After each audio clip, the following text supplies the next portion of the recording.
سلام دوستان، امروز اومدیم برای تست از این کالباس خشکا. روی شرکتش گفتن که اینا رو اگه سرخ کنیم سمی میشه. حالا ما هم میخوایم بریم سرخش کنیم. بریم سرخش کنیم.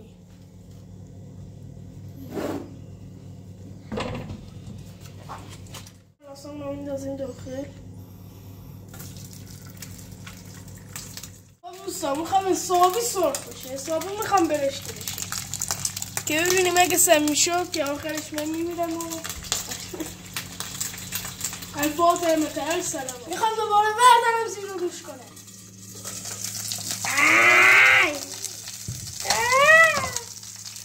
نه مسوخو نو برشتو خیلی داره دوغن میپاشه. نمیشه حساب کنیم یه ایده ای دارم.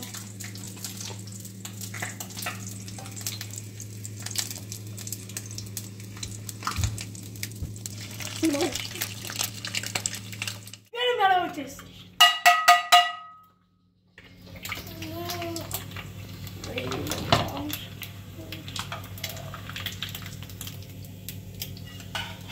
شاید بعد این کلیپ من مسموم شده باشم. لطفاً پیگیر حال من باشید.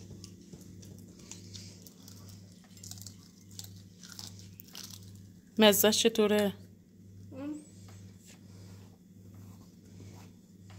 مزه بندری